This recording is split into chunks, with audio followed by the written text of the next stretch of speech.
what was the hip hop scene like in terms of Detroit, like the underground scene when you started to really get into it? Because we seen so many like big phenomenal artists come out of Detroit. You had Mm-hmm. Slum Village, you had Mm-hmm. the D12 movement, you had Mm-hmm. and then you was a part of, the JD camp. So what was it Mm-hmm. like before everybody bubbled? You know what I'm saying? Um, it because like I met Dilla in 1986, right? So we were middle Mm. school kids, right?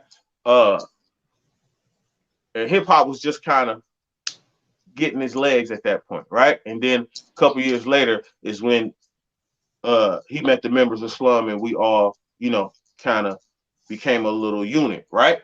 At that time, um, it wasn't cool, not in Detroit. It wasn't cool to be hip hop, right? Like it wasn't cool to be a music dude and wear the baggy clothes and the break dancing because Detroit is not a city like that.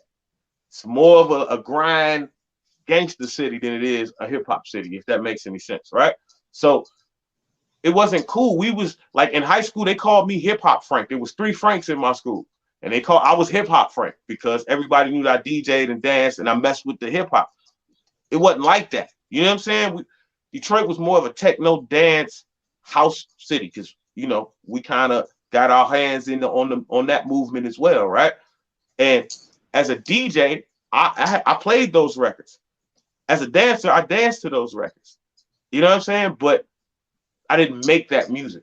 That wasn't the music that I was drawn to at that point. It was cool for the parties and dancing and DJing and whatever, but it was the hip hop thing that locked me in, where I was interested in all the facets of it, how the beat was made, how the rhymes was written, all these different things, right? And then fashion and all the things that came with it. So for us, it wasn't cool to be hip hop. It was very limited scene, right? So it was only a couple of clubs. I tell you, this one club we started going to, me, Dank, Dilla. We started going to T3 and the guys when we were like 13 years old, right? 14 years old, high school kids. They had a Sunday for 13 to 18-year olds, right? And you go on Sunday afternoon, and Dilla's parents would take us every week, right? Drop us off, pick us up every week. So we would go here, and just the funny part that when I say 85%, 95% of the night was like techno music. And if it was hip hop, it was like gangster hip hop. It wasn't, you know what I'm saying? It wasn't Tribe Called Quest. It wasn't like the more backpack, they would call it hip hop, right? And that's what we was on. Now we dancing and everything else, and the girls and all that's great. But they would give us like 15 minutes, like a 15-minute set where they would play like that style of hip hop. And our crew and a couple other crews would get on the floor and do every hip hop dance move we could figure out for that 15 minutes, because after it's over, they're cutting it off and they're going back to the dance, techno. What's going to make the girls move? We ain't thinking about you hip hop cats. It's been times with DJ was like, all right, all the hip hop dudes off the floor. We're going back to this. So it wasn't cool like that, right? So we had to fight through that part, but we created scenes and pockets for ourselves.